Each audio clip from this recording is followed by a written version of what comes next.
The call ended, but my body wouldn't move.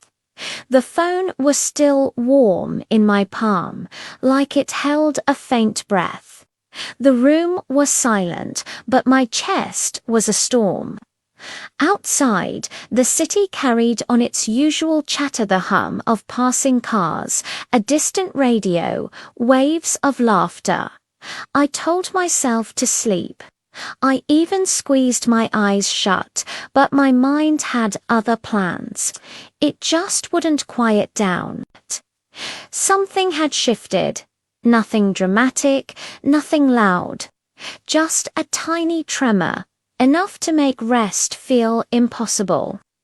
I turned onto my side, staring at the wall, and replayed the conversation.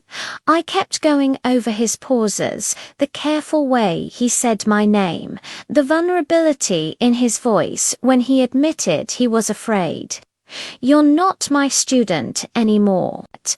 Those words echoed, finding places in my heart they had no right to be. This was dangerous. Not because of him, but because of me. I had fought so hard to find my footing, to become someone who could move forward without glancing back. Now, one phone call had creaked open a door I thought I'd locked for good. Just then, my phone buzzed. I sat up instantly. A message from Daniel. "I hope I didn't disturb your peace." I stared at the screen, my thumbs hesitating. "You didn't," I typed back. I was already awake. A small, easy lie. The 3 dots appeared, vanished, then appeared again. "There's something I didn't say earlier," he wrote. My heart gave one hard thump. "You can say it now," I replied. The dots lingered this time. I could almost see him, head bent over his phone, choosing his words with that familiar care he reserved for things that truly mattered. Finally, his message came through. "If I'm being honest, hearing your voice tonight made me realize I didn't leave you behind the way I thought I had." I swallowed hard. The room suddenly felt smaller. "What did you leave behind then?" I asked. The seconds stretched on, feeling like minutes. Then, the words that would ruin my sleep, the part of myself that believed I was done wanting you. My breath caught in my throat. I had to move. I walked to the window and pushed it open, letting the cool night air rush in. "Daniel," I typed, unsure what else to say. "I know," he responded. "I shouldn't put this on you. Then why did you?" Another pause. "Because pretending I don't feel it is starting to feel dishonest." I rested my forehead against the cool glass. Back in the village, feelings were quiet things, hidden glances, unspoken words. But here, in the city, honesty was loud, heavy, demanding. "We're not the same people anymore," I messaged him. "I know," he wrote back. "And that's what scares me most." I closed my eyes.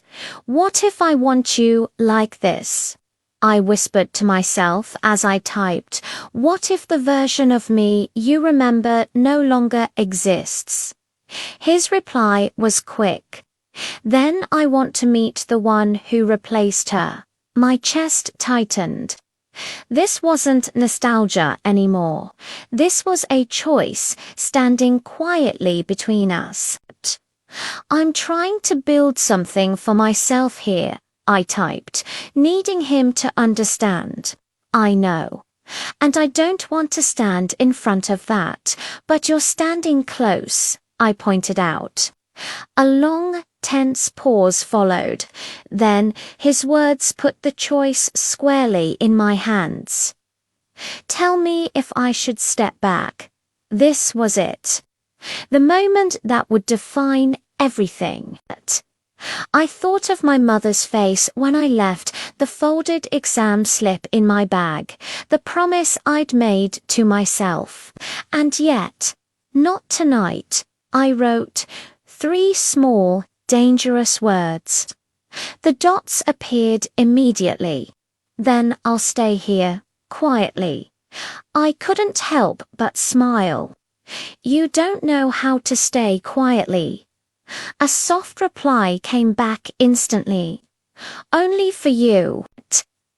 The city hummed around me as I finally lay back down, my phone resting on my chest. I understood with a terrifying clarity that this wasn't about the past anymore. This was about right now. About 2 people who knew the risks, who saw the fire, and were still choosing not to walk away. Sleep finally came, but it was light and restless because some words don't just disappear when the screen goes dark. They stay awake with you. To be continued. Thanks for watching, and if you're enjoying this story, please hit that subscribe button to follow along.